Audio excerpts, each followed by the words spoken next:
va vous parler de l'implication de la France dans l'armement d'Israël pour conduire le génocide.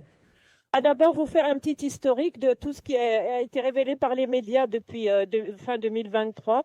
Et puis on vous parlera aussi de ce qui va se passer dans le futur. Derrière les bombardements et les affrontements, les composants de munitions utilisés par l'armée israélienne sont fabriqués en toute discrétion en France. Ainsi, en mars 2024, l'enquête de 2 médias, Disclose et Mars Actu, révèle qu'en octobre 2023, en pleine offensive israélienne sur Gaza, la France a autorisé la livraison à Israël d'au moins 100 000 maillons de cartouches pour fusils mitrailleurs produits par l'entreprise Eurolink basée à Marseille. Ces petits composants métalliques, indispensables au fonctionnement des fusils mitrailleurs, permettent de tirer en rafale avec des armes comme le Negev 5 utilisé par l'armée israélienne. Les documents et photographies obtenus par les 2 médias montrent des caisses prêtes à être expédiées vers IMI Systems, société israélienne qui alimente directement Tsahal en munitions. Ces révélations contredisent les déclarations du gouvernement français qui affirmait ne livrer que des composants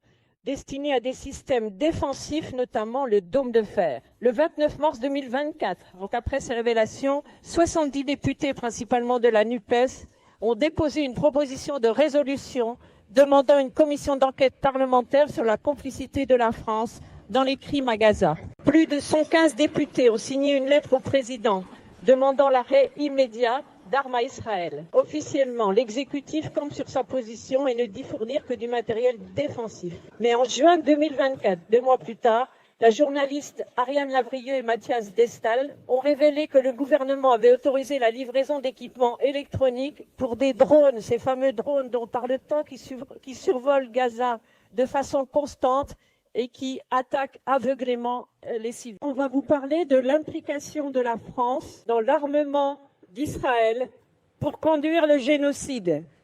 À d'abord vous faire un petit historique de tout ce qui a été révélé par les médias depuis fin 2023. Et puis on vous parlera aussi de ce qui va se passer dans le futur. Derrière les bombardements et les affrontements, les composants de munitions utilisés par l'armée israélienne sont fabriqués en toute discrétion en France. Ainsi, en mars 2024, l'enquête de 2 médias, Disclose et Mars Actu, révèle qu'en octobre 2023, en pleine offensive israélienne sur Gaza, la France a autorisé la livraison à Israël d'au moins 100 000 maillons de cartouches pour fusils mitrailleurs produits par l'entreprise Eurolink basée à Marseille. Ces petits composants métalliques, indispensables au fonctionnement des fusils mitrailleurs, permettent de tirer en rafale avec des armes comme le Negev 5 utilisé par l'armée israélienne. Les documents et photographies obtenus par les 2 médias montrent des caisses prêtes à être expédiées vers IMI Systems, société israélienne qui alimente directement Tsahal en munitions. Ces révélations contredisent les déclarations du gouvernement français qui affirmait ne livrer que des composants